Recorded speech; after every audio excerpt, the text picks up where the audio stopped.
Hi there. Welcome back to my channel. Today's video is about another Lightroom tutorial and preset giveaway.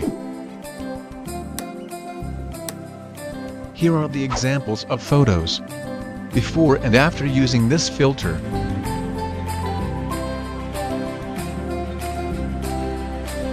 The DNG file is protected by password. Password will appear as a card on top right side of the corner of the video. To get password, watch the full video on YouTube application. Let's begin the adjustments.